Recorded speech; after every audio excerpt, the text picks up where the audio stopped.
मारते मारते मार दिया और सदर अस्पताल में आकर बिक दिया। थाना जब आए थे तो इनके द्वारा बताया गया था कि इनकी तबीयत ठीक नहीं है और कटहरा थाना में ही एक ट्रैक्टर चोरी का ही मामला पूर्व में भी दर्ज हुआ था। अगर पुलिस पकड़ के लाई तो उसको पुलिस कस्टडी में मार देना और जांच पूछ करके मारना। बैद्यनाथ सहनी का हत्या पुलिस कस्टडी में कर दिया गया। इंक्वेस्ट अभी हम लोग मजिस्ट्रेट के सामने करेंगे, वीडियो रिकॉर्डेड में। वैशाली जिले से एक बड़ा ही मामला सामने निकल करके आया है, जिसके अंदर चेहरा कला प्रखंड के कटहरा ओपी के रहने वाले बैद्यनाथ सहनी की पुलिस कस्टडी में मौत की खबरों की सामने आ रही है।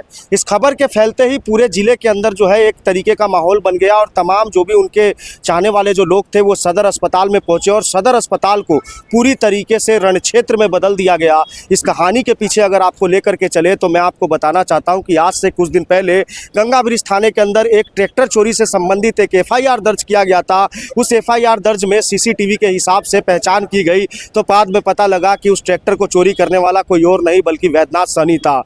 कटहरा ओपी को इसको सूचना मिली और गंगा ब्रिज थाना और कटहरा थाना जो है वो दोनों मिल करके जो है कल दिन में 2 बजे के आसपास में बैद्यनाथ सहनी को उसके घर से हिरासत में लेती है और हिरासत में लेने के बाद में उसे गंगा ब्रिज थाना पे लाया जाता है और गंगा ब्रिज थाना पर आने के बाद में उससे पूछताछ की जाती है और पूछताछ करने के बाद में जो है उसी के निशानदेही के आधार पर जो है ट्रैक्टर को बरामद किया जाता है। बरामद करते करते पुलिस को ये भी पता लगता है कि बैद्यनाथ सहनी पहले से भी कई इस तरीके के मामले में इन्वॉल्व था, तो पुलिस उससे कड़ी पूछताछ करती है और कड़ी पूछताछ करने के क्रम में अचानक से रात के 1 बजे के आसपास में उसकी तबीयत खराब हो जाती है और तबीयत खराब होने के बाद में उसे आनंद फानल में जो गंगा ब्रिज की पुलिस है वो उसे लेकर के यहाँ स्थानीय हाजीपुर सदर अस्पताल में इलाज के लिए लाती है और इलाज में जब सदर अस्पताल में जब सुविधाएं नहीं मिल पाती है तो उसके बाद में उसे निजी क्लिनिक में भी भर्ती कराया जाता है। निजी क्लिनिक में भर्ती कराने के बाद में फिर से उसे दोबारा सदर अस्पताल में लाया जाता है, जहां पर डॉक्टर उसे मृत घोषित कर देते हैं। मृत घोषित होने के बाद में तरह तरह के जो लोग हैं वो पुलिस प्रशासन की कार्यशैली पे लगातार सवाल उठा रहे थे और उनके परिजनों ने ये यहाँ तक कह डाला कि थाने के अंदर कस्टडी में जो है उनकी बेरहमी से पिटाई हुई है, इस कारण उनकी मृत्यु हो गई है। सबसे पहले उसके परिजन क्या कुछ कह रहे हैं इसको जरा सुन लीजिए। ना घटी थी कि कल 3:30 बजे करीब में 3 बजे करीब में उठा कर ले गया घर से, मोटरसाइकिल से वो आ रहे थे, वहां से दरवाजे पर से उठा कर ले गया। उस समय तक वो स्वस्थ थे और यहाँ लेकर आया है गंगा ब्रिज थाना और गंगा ब्रिज थाना में मारते मारते इनको रात में बहुत मार मारा है और घर पे फोन किया है और तो आवाज जा रहा था और मारते मारते मार दिया और सदर अस्पताल में आकर बिक दिया। लेकिन जिस तरीके से अनुमंडल पुलिस पदाधिकारी ने जो बयान दिया उसके अंदर वो साफ तौर पे कह रहे हैं कि अगर इस तरीके की कोई भी घटना अगर निकल करके सामने आती है तो दोषी पुलिस वालों को बख्शा नहीं जाएगा। कल टीम के द्वारा इसकी निष्पक्ष जांच होगी, वीडियोग्राफी कराई जाएगी। बैद्यनाथ सहनी जिनका उम्र 55 वर्ष है और पिता मैनेजर सहनी किशुनपुर के रहने वाले, थाना कटहरा के।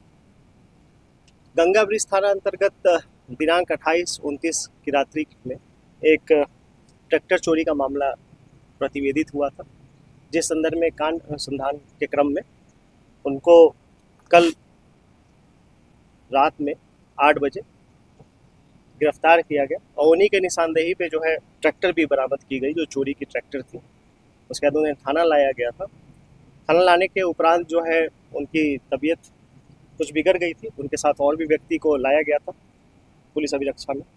उनके द्वारा बताया गया कि तबीयत इनकी बिगड़ रही, चूँकि थाना जब आए थे तो इनके द्वारा बताया गया था कि इनकी तबीयत ठीक नहीं है और टॉयलेट जाना है, तो इनको पीछे रखा गया सभी साथियों के साथ जो और लोग आए थे इनके, और उसके क्रम में इनका तबीयत बिगड़ने की बात बताई तो इनको जो है तत्काल तुरंत अस्पताल ले जाया गया और अस्पताल आने के क्रम में तबीयत ज़्यादा बिगड़ी तो इनको गणपति मेडिकेयर है वहाँ पर ले जाया गया उपचार के लिए। उपचार के उपरांत उनको सदर रेफर किया गया, सदर लाया गया, उसी क्रम में इनकी मृत्यु हो गई।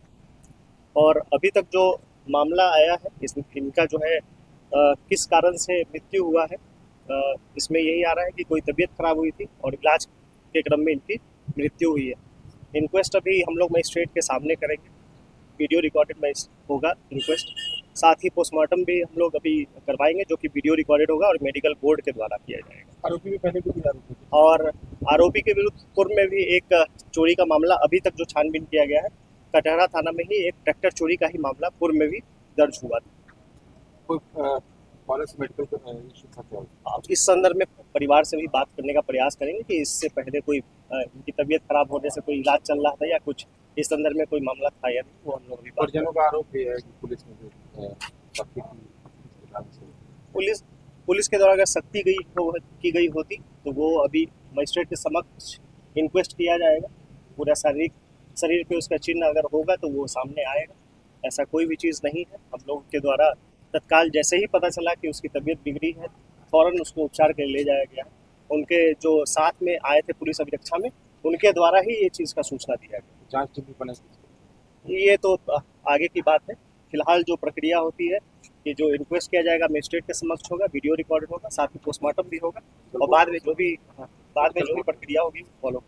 हालांकि मामला जो है इस तरीके से होता देख जो है प्रशासन स्थिति को अपने काबू में लेती है और शव को पोस्टमार्टम के लिए सदर अस्पताल में भेज देती है। और सदर अस्पताल में पोस्टमार्टम होने के बाद में वहां स्थानीय जो महुआ के विधायक है मुकेश रोशन, वो अपने दल बल के साथ में सदर अस्पताल में पहुंचते हैं और सदर अस्पताल में पहुंचने के बाद में वो जिला प्रशासन, एसपी और वर्तमान सरकार नीतीश सरकार के खिलाफ में मुर्दाबाद के नारे लगाने लगते हैं। और मामला तो जब बिगड़ जाता है जब बॉडी पोस्टमार्टम होने के बाद में जब परिजनों को सौंपा जाता है तो महुआ विधायक के नेतृत्व में उस बॉडी को ले जा करके वैशाली जिले के सभागार में लाया जाता है, यहाँ पे जहाँ पे कलेक्टर का ऑफिस है। और वहाँ पर आकर के जो है जो भी उनके परिजन है मृतक के और स्थानीय जो महुआ के विधायक है वो सब मिल करके यहाँ के डीएम और एसपी के पास में आवेदन लेकर के जाते हैं। आप सब लोग को जानकारी है कि सुबह जैसे ही घटना का जानकारी प्राप्त हुआ, हमने डीजीपी साहब से भी बात किया।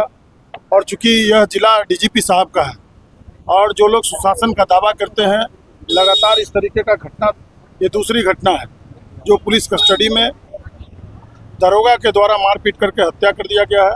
हमने डीएम साहब से और एसपी साहब से संयुक्त रूप से मिलकर करके 5 सदस्यीय कमेटी ने जाकर के मिला है और पूरा घटना के बारे में हम लोगों ने जानकारी दिया है। और जो भी इसमें दरोगा या जो भी अधिकारी पदाधिकारी शामिल है उस पर अविलंब कार्रवाई की हम लोगों ने मांग किया है। डीएम साहब और एसपी साहब ने कहा है कि हम वीडियो फुटेज मंगा करके और पूरा जो पोस्टमार्टम का प्रक्रिया हुआ है उसको हम लोग जाँच करवा लेते हैं और अविलंब हम लोग कार्रवाई करें। अब आप लोग सब लोग जान रहे हैं कि रक्षक जब भक्षक बन जाएगा, ये राक्षस राज चल रहा है बिहार के अंदर और कुछ नहीं। जो लोग सुशासन का दावा कर रहे थे वो लोग ही राक्षस बने हुए हैं। इस तरीके की घटना हालांकि कहीं ना कहीं एक तरीके से पुलिस की कार्यशैली पर भी सवाल उठाती है, लेकिन किसी पे भी आरोप लगाना तब तक सही नहीं होगा तब तक कोई मेडिकल रिपोर्ट सामने नहीं निकल करके आती है। देशमत न्यूज के लिए मैं अभिजीत शर्मा, बहुत बहुत धन्यवाद।